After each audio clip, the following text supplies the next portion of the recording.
ہاتھ دھوتے ہوئے کلمے پڑھنے کی کوئی ضرورت نہیں ہوتی کہ ہم مسلمان تھوڑے ہو رہے ہوتے ہیں. یہ تو حمام میں ننگے کھڑے ہو کر بھی کلمہ پڑھتے ہیں، لا الہ الا اللہ لا الہ الا اللہ و انا الیہ.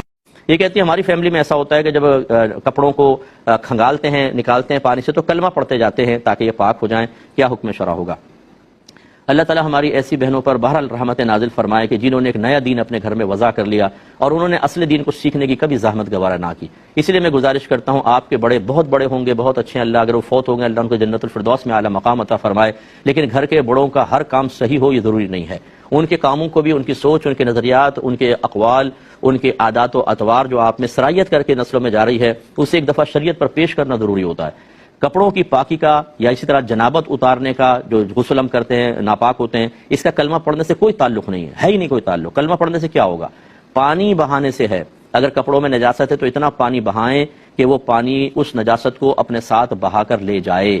جب یہ ہوگا تو کپڑا پاک ہوگا. اب آپ نے وہ شرعی تقاضا پورا نہیں کیا اور کلمہ پڑھ رہے ہیں اس کے اندر، تو کوئی فائدہ نہیں، وہ ناپاک ہی رہے گا.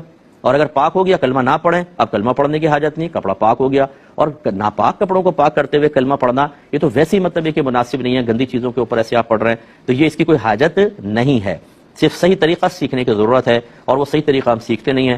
سارے پاک ناپاک کپڑے واشنگ مشین میں ڈال دیتے ہیں، وہ ہے قلیل تھوڑا پانی. جیسی کپڑے اس میں ڈالتے ہیں نجاست جیسی پانی سے ملتی ہے سارے ناپاک. آپ نے باہر نکال کے نئے کپڑے اسی پانی میں ڈال کے تھوڑا اور پانی اور پاؤڈر ڈالا اسی میں ڈال دیا، وہ سارے بھی ناپاک. اب ان کے اندر آپ ان کو نچوڑ کر ایک ٹب میں پانی لے کر انہیں ڈالتی ہیں کپڑوں کو جھاگ نکالنے کے لیے، صابن نکالنے کے لیے. جیسے ٹب کے پانی سے یہ ناپاک سوٹ ملے گا وہ سارا ناپاک. خوب اچھی طرح گھما کے ایک کپڑا، دوسرا کپڑا، تیسرا کپڑا، پھر اس کو بہا دیا، نیا پانی لیا، ایک دفعہ اور نکالنے لگی، یہ سارے ناپاک. پھر جیسے ملیں گے سب ناپاک. اب آپ کلمے پڑھے جا رہی ہیں، کپڑے ناپاک ہیں آخر تک ناپاک. اور پھر اس کو آپ نے رسی پہ ڈال دیا، رسی ناپاک. پھر آپ نے استری کر کے شوہر کو جمعہ پڑھنے، نمازیں پڑھنے کے لیے سوٹ دیا، وہ ناپاک، اس کی نمازیں برباد. تو ایک عورت جو مسئلے نہیں سیکھتی ہے وہ پورے گھر کو تباہ و برباد کر دیتی ہے. اور بڑی معذرت کے ساتھ میں بات عرض کرتا ہوں کہ ہمارا دیندار طبقہ بھی اس سے غافل ہے. جتنے مجھے سن رہے ہیں اس وقت، اگر کوئی نئے عالم بنے ہیں، قاری صاحب ہیں، کوئی نعت خان صاحب ہیں، دیگر لوگ ہیں، اپنے گھر کی خواتین سے معلوم کریں کہ تمہیں کپڑا پاک کرنا آتا ہے، طریقہ معلوم کیجیے. آپ ایسا نہ ہو کہ آپ باہر بزرگ ہوں اور گھر کے اندر گھر والے ناپاک طریقے سے کپڑے کو پاک کرنے کی ناکام کوششیں کر رہے ہوں، اور انہی کپڑوں کو پہن کے آپ واضح و نصیحت فرما رہے ہیں، جمعے پڑھا رہے ہیں، عیدین پڑھا رہے ہیں، آپ نمازیں پڑھا رہے ہیں، اور نمازیوں کی نمازیں بھی برباد ہو رہی ہیں. اتنا خطرناک مسئلہ ہے یہ، لیکن عمومی طور پر سمجھ نہیں پاتے. اگر میں ایک عالم دین ہوں اور میں غیر عالمہ عورت سے نکاح کر لیتا ہوں تو کیا میری صحبت میں رہ کے خود بخود عالمہ بن جائے گی، یا مجھے سکھانا ہوگا؟ مجھے پوچھنا ہوگا کہ آپ کو شرعی مسئلے معلوم ہیں کہ نہیں ہیں. آپ بھی اس کا فیصلہ کر سکتے ہیں. ڈاکٹر اگر کسی عورت سے نکاح کر لے تو وہ بھی ڈاکٹر ہو جائے گی. پی ایچ ڈی والا کسی لڑکی سے نکاح کر لے تو وہ خود بخود پی ایچ ڈی ہو جائے گی. ایسا تو نہیں ہو سکتا، سکھانا ہی پڑتا ہے. اس چیز کو سمجھنے کی بہت ضرورت ہے.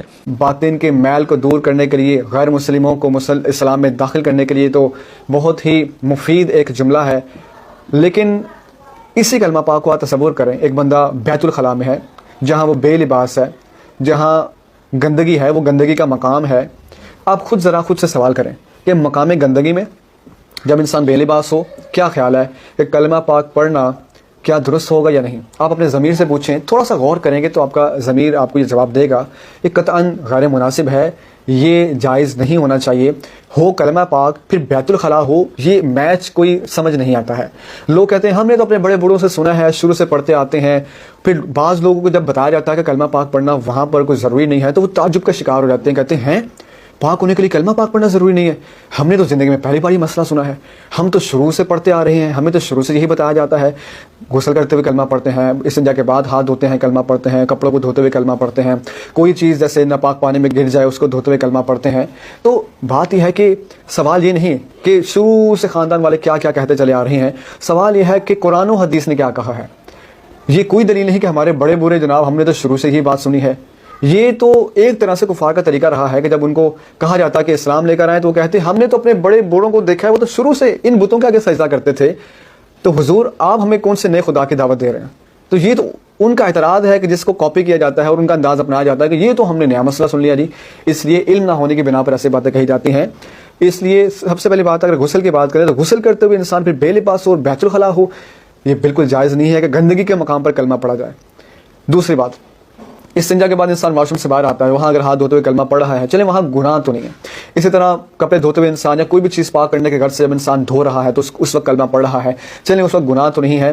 پڑھنا اس وقت جائز ہے کیونکہ بیت الخلا نہیں ہے، لیکن یہ بات بالکل ذہن میں رکھیں کہ کسی بھی چیز کو پاک کرنے کے لیے، چاہے جسم ہو، کوئی چیز ہو، کوئی لباس ہو، کلمہ پاک پڑھنا شریعت نے کوئی لازم نہیں کیا۔ اللہ تعالیٰ نے قرآن پاک کے اندر پانی کے بارے میں ارشاد فرمایا وَأَنزَلْنَا مِنَ السَّمَاءِ مَاءً طَهُورًا، اللہ تعالیٰ ارشاد فرماتا ہے ہم نے آسمان سے پانی کو پاک کرنے والا بنا کر اتارا ہے۔ پانی اٹ سیلف اور بذات خود اتنی پرفیکٹ چیز ہے، اتنی کامل چیز ہے کہ اللہ تعالیٰ نے اس کی تعریف قرآن میں فرمائی کہ ہم نے تو آسمان سے اس کو پاک کرنے والا بنا کر اتارا ہے۔ یہ طاہر بھی ہے، مطہر بھی ہے، خود بھی پاک ہے اور پاک کر بھی دیتا ہے۔ جہاں جہاں سے پانی بہتا چلا جاتا ہے وہاں سے انسان پاک و صاف ہوتا چلا جاتا ہے، ہاتھ پاک ہو جاتے ہیں، کپڑے پاک ہو جاتے ہیں، چیزیں پاک ہو جاتی ہیں۔ تو جب خود اللہ تعالیٰ نے پانی کو اٹ سیلف پاک کرنے والا بنا دیا ہے تو اس کے لیے پاک کرنے کے لیے کلمہ پاک کا پڑھنا شریعت میں نہیں ہے، نہ ہی اس کو لازم کیا گیا ہے۔ البتہ اگر کوئی بیت الخلاء میں نہ ہو، باہر پڑھتا ہے، جائز تو ہے، لیکن یہ عقیدہ اور ایک یہ نظریہ بنا لینا کہ شاید اگر نہ پڑھیں گے تو چیز پاک نہیں ہوگی، یہ بالکل غلط ہے، اور بیت الخلاء میں پڑھنے کی بالکل اجازت نہیں ہے، وہاں گناہ ہے کیونکہ وہ مقام گندگی ہے۔